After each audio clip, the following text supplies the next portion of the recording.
Julia Ruth has made it quite clear that they did not get along on the honeymoon. Understatement. Will say is, at some point, there's only so much reassuring I can do when I've already said the same thing. I don't want to be harsh on him, but I'm also like, at what point do you start having your own, like, what am I getting from this? You're like, I'm confident that she'll stay.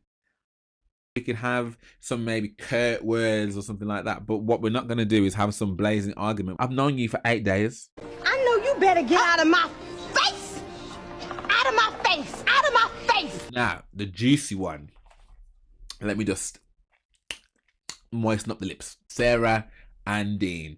She's optimistic. She can see why the experts had matched them. And I'm like, you are literally a raw-jarred liar. You're a liar. And then, very uncharacteristically, I feel, when it comes to putting people on blast, really, Paul let her have it. Of her not really accepting what her worth is, and Paul was saying that this is even more important than your relationship with Joe.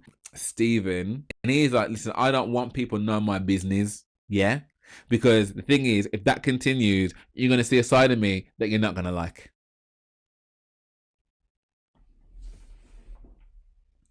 What got my grand people dems? So as you can see, like I literally rattled through these episodes, man. I was like, I need to catch up, and every day it's like a new one, so I watched them all.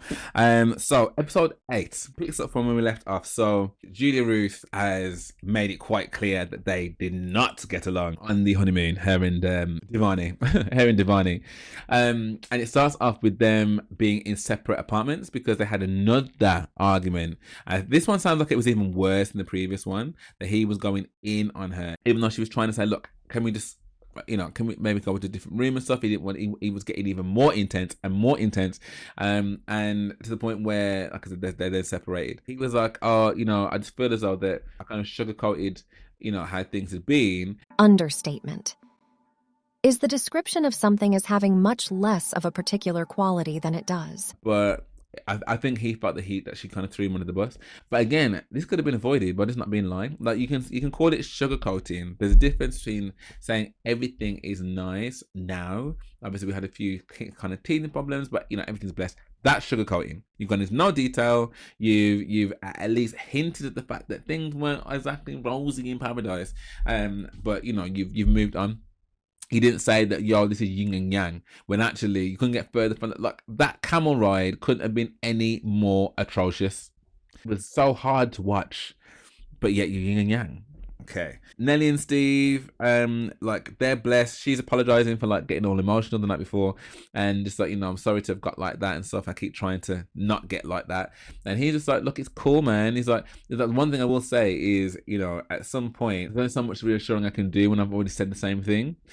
So I think she's aware of that. But at the same time, she's like, I know that that's what I'm doing and stuff, and I'm conscious about it and stuff. So I thought it was quite courageous for her to be so vulnerable, and what have you. And she knows that he keeps saying that he's into her, and that the fact that their families are lying and stuff, and that was will seal the deal for him.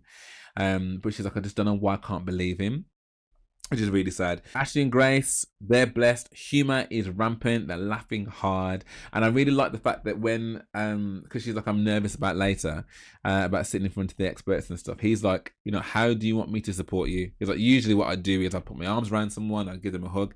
Obviously, you don't really want that. So, and then she's like, well, maybe I might want that.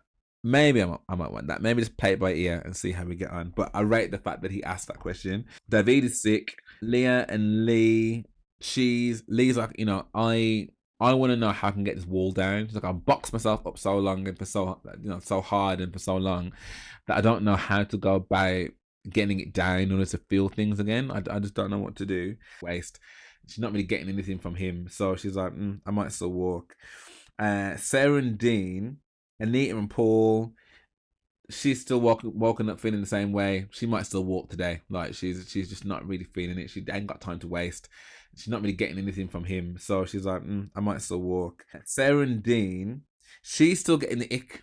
She's still getting the ick from him, and that hasn't changed. But what is sad to see that he is still so hopeful. So he's like, I'm confident that she'll stay, and it's just like, how can you be confident that she's gonna stay like this? She's shown no affection to you whatsoever this whole time. I don't want to, like, be harsh on him, but I'm also like, at what point do you start having your own, like, what am I getting from this? What am I feeling from this? Like, how can you be so far removed by what she's feeling that you're like, I'm confident that she'll stay?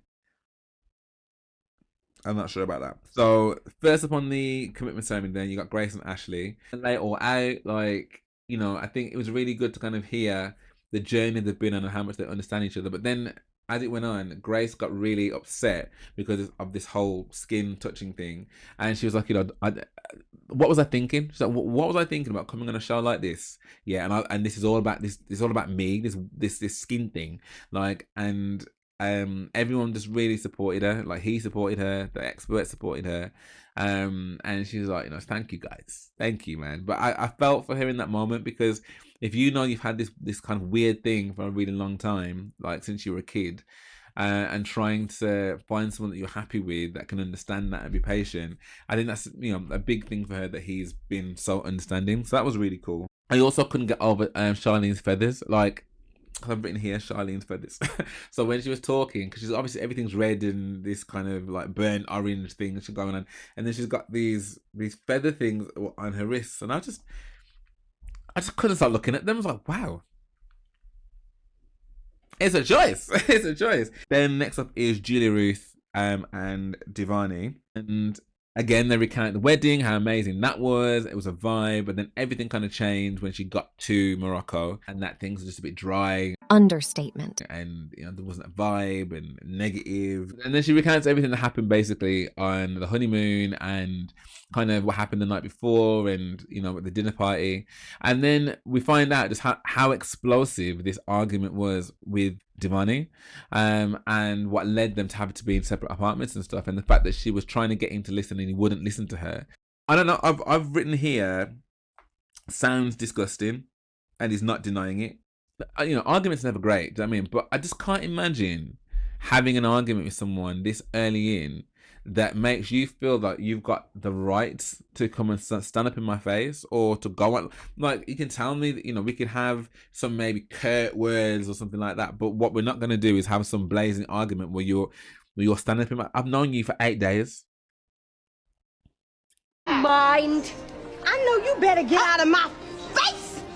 Out of my face. Out of my face. I've got stuff in my fridge that's older than our connection. So that, to me, is the biggest of red flags. I don't care what's happened, but if you can't measure your temper and talk to me in an appropriate manner about something that probably doesn't even matter to you, tough, really, then this is never good. Because that level of disrespect, if it can happen now, happen when we're on a TV show with a camera crew, people checking, what's going to happen when those things aren't around? Do you know what I mean? Not necessarily saying that like it's going to literally lead to, but at the very least, it's going to stress out my head. And I'm not here, like, I know that marriage isn't easy, but I'm also looking for something to stress out my head, because that to me is an incompatibility. Like, we should be able to talk things through and talk about things, because that's how I deal with conflicts. Like, if you want to have that whole EastEnders slanging match, that's your business. Cool. Go find your cats later. I'm not about it. I'm not about it at all. So, yeah, but then she's like, I missed him. I miss you. And I was like, okay. So she clearly feels something for him. So, like, hopefully this will give him enough to work on and work with. Then it's Rebecca and Bailey. And they're just blessed, man. He's 100% the alpha man for her. She's vibing with him. She's like, it's gone from it being kind of dead, like not having that spark, to now I'm just besotted with him. Like, I just can't imagine him not in my life. And he's kind of saying the same thing. So they're really cool. Yeah, I love how you make me feel. The intimacy is great. So they're having a great time with that. But the fact that he's allowing her to still feel independent and her womanhood isn't intact, but that there are certain things that he can now do for her, that he feels privileged to kind of be able to do those things for her as well. So yeah, that's really, really nice. Now, the juicy one. Let me just moisten up the lips.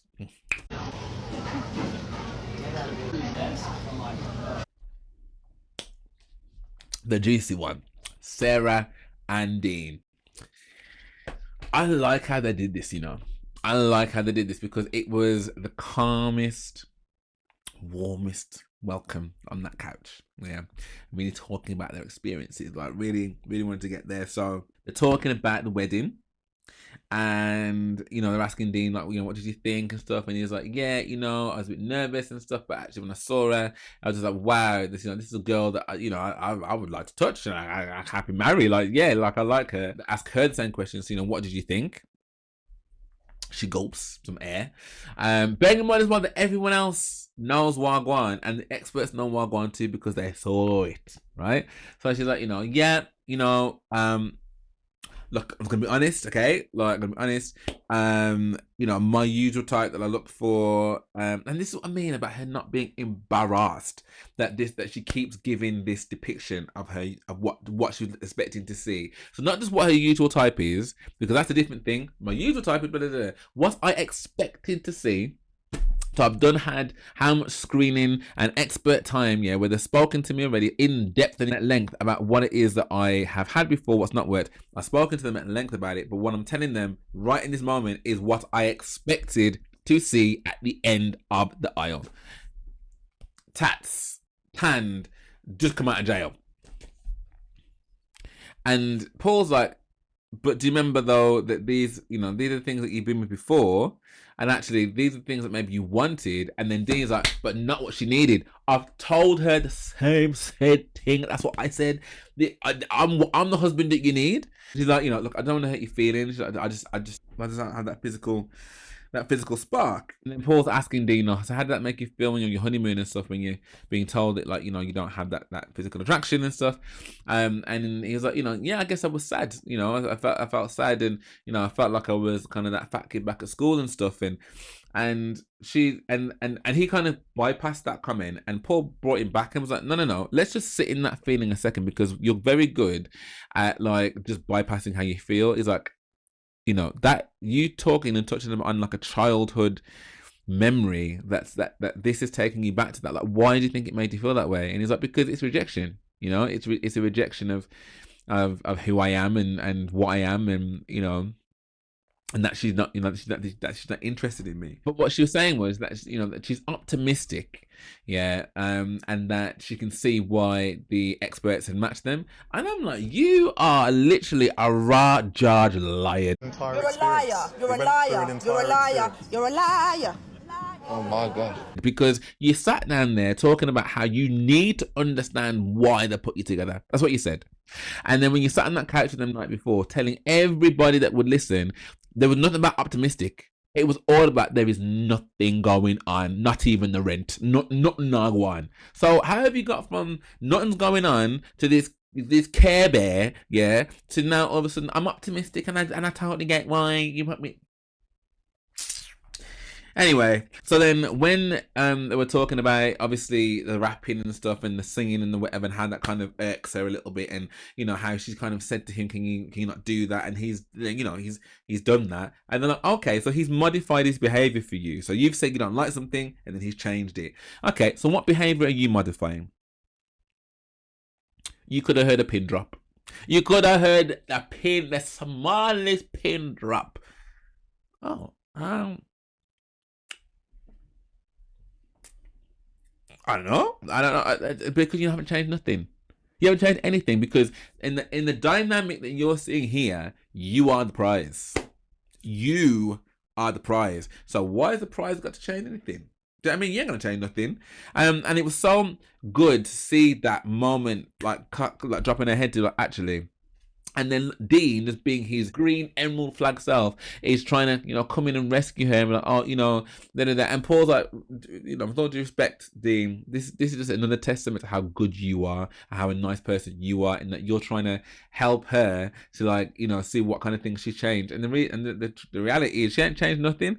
And then, very uncharacteristically, I feel, when it comes to putting people on blast, really, Paul let her have it. He let her have it. To be clear, I am the hell and the high water. from the tone, like, and how the poise in which and how he was saying what he was saying. He was not ramping. He was like, you sat down there and you disrespected your husband. It's like, whilst he is sat down there bigging you up, you're sat down there disrespecting him to everyone else in the group. Everybody else. And she's like, it's like, I don't think I was doing that. And he's like, well, okay, so what would you count as disrespectful then? And he's like, you know, someone being mean, you know, someone, I can't remember what else you said. Basically, everything that you just said that you didn't do, that's exactly what you did do. All of that. It's like, I don't think I would have said like too much. He's like, even one iota of any of that is too much. Listen, he told her up, down, around the town, to the point where when they eventually got off the couch, yeah, because they both said they're going to stay, which I'm, again, baffled by, because you've made out to your friends and company and anyone else who's willing to listen, producers, script writers, runners, that this is dead in the water, right? So what are you staying for? It's exactly the same as last year with Adam and Polly. What are you staying for? Like, you don't want to do nothing with this guy. What are you staying for? Well, like my nanny used to say, yeah, only bad somebody cry. Because when she got off that sofa, the first thing she did was spring into tears. And all she could do was hug him, because she knows she's been chatting the boy out to think she can't chat it no more. So now she sat down there being like, oh my God, I'm so sorry. I didn't mean to make you feel bad. But you were the one that chose to use those words. You know what I mean? So you can never make me feel bad for you. Like, as I said, up until this point, I've been backing the fact that, look, if you're not attracted to someone, you can't force it. You can't. But I will never champion someone, yeah, that's secretly a bully, going on like somebody nice. Even if she was like my type of drop dead beautiful, even if you were like supermodel level class, you still don't have the right to try and belittle somebody in order to make yourself feel better. You're so upset and bitter about the fact that you've not had your own fairy tale love story that's happened for other people. And I get that that's disheartening, but that's not his fault. And what you don't get to do is ridicule him and make him feel like him hearing how she's been chatting out his name and running him. It hurt him, man. It hurt him. So yeah, I was glad that they let her have it. David and Kia, like, he obviously wasn't here. He just told them about how great the experience was and how great they are. He read out a letter that David had written for him, and it was just, he's gonna frame it. So they're all cushy, and they're falling for each other. Lee and Leah, she gave a great explanation of like the whole gay attraction within the lesbian world and that kind of mask vibe thing, which I thought was really good. And they were asking about like what's the next stage, basically. How do they get out of this friend zone? And I thought this was a really good idea. And I think this is probably what people do naturally, maybe don't even know, but acting like the thing that is stopping you from being not in the friend zone is not there. So if you were not in the friend zone, how would you be acting? And, you know, flirting, little, you know, tactile this and maybe little kisses here. And, you know, you'd be doing things that are bringing in that physical proximity. It's like, so do those things. You know, the only way that you can kind of try is to get out of that and then get out of that zone is to physically do things that encourage you to do so. And I thought that's a really good idea. And I guess it's difficult if what the thing is so like, but you can't bring yourself to do it. But then again, that's when you know that it's just never going to get out of it, because I physically can't do that. But if you can at least try, you may surprise yourself. So I thought that's some good advice for Sarah and Dean as well. But again, that's whether or not she can bring herself to do those kind of things. Anita and Paul. So again, she recounted everything that she'd said to everyone else about the lack of interest, don't know her kids' names. She could understand why they've been paired together and how he's a lovely guy, polite, gentleman. But when it comes to a romantic connection, that there is just nothing there. And I think the experts were like, I don't think you're giving it long enough to say that. Because actually what you're both saying is you want someone that's going to support you in life. And Charlene was saying that when she spoke to Paul initially, he was very, very open and stuff. So she was like, maybe that you're needing something in order to allow that to happen. And it was like a nice moment of clarity for both of them, that they both were like, maybe we are really wanting the same thing and we're just saying it in different ways. So like, your communication needs to be better. But I still was like, but he wasn't saying this to her. Like, I don't think she'd have been as riled up if he was saying these things to her and not being so aloof and unreadable Do you know what I mean? Like, I think if he just made that effort, or again, you told me to ask some questions. Ask some questions. Do you know what I mean? Like, she's not the Riddler. Do you know what I mean? She just wants just to see that you're interested, fam. Just show something. Maeve and Joe, I thought this was a real interesting one because, again, he's sick, so he wasn't there. She was able to kind of like, or they were able to pick out the fact that she doesn't rate herself, basically. That her self-love and self-worth is quite low, and that she was kind of intimidated by Joe, like couldn't look him in the eye and stuff because she was like, I just didn't think he would ever like me. Like, you know, he's so amazing that I didn't think he'd ever like me. And it comes down to a deeper point of her not really accepting what her worth is and stuff. And Paul was saying that like this is even more important than your relationship with Joe is the relationship with yourself. So that was again a poignant one. And the last ones are Nelly and Stephen, and you know, again, she's saying that it's like, I just feel like it's just too good to be true. Well, that's what the experts say, and she completely agrees. And she's really conscious of giving him the ick. Because she's like, you know, I'm really conscious. These are things that I know are happening to me because of what happened to me previously. And even though these things are coming out and I'm asking these things and stuff about, you know, oh, you know, on honeymoon, you know, you have your hands all over me, holding my hand and stuff. And that, and then when you change that, I'm like, oh, it's because it could have didn't like me, you know, and I'm conscious of me getting paranoid about that and then giving him the ick about it. And then Paul gave a really good explanation about it. He's like, it's because your brain has been programmed for those kind of things to mean that, and you're now looking out for the red flags in order to protect yourself. He's like, but what you need to do is almost retrain your brain to look for the green flags. And I thought that's a really, really, I mean, it's so sensible when you put it like that.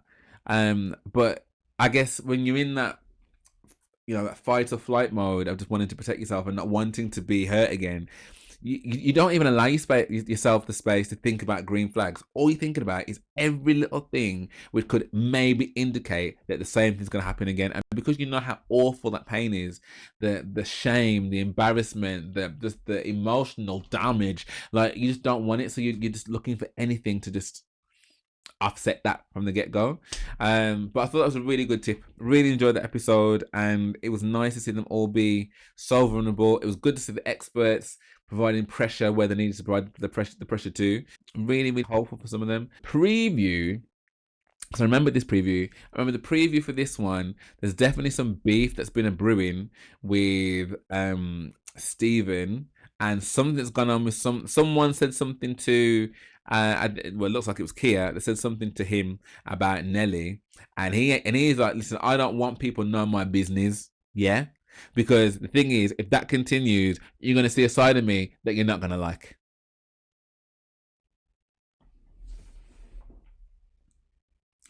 This ain't the same Bridgerton one that's just been giving her all kinds of souvenirs of like their time together in Jamaica, right? And been all like, I am Prince Charming with my tall self and my cool features and my reassuring finger rubs. This is the same person talking about start chatting out my business or you're not gonna like what you see. I wasn't expecting that. So yeah, man. There's more to see in episode 9. So yeah, let me know what your thoughts are in this one. If you did enjoy this, then do drop me a like and subscribe. That'd be amazing. Thank you so much. And if you do want access to my videos before they come to YouTube, then please do head over to my Patreon. But for now, thank you so much for watching, and I hope to see you on the next. Oh.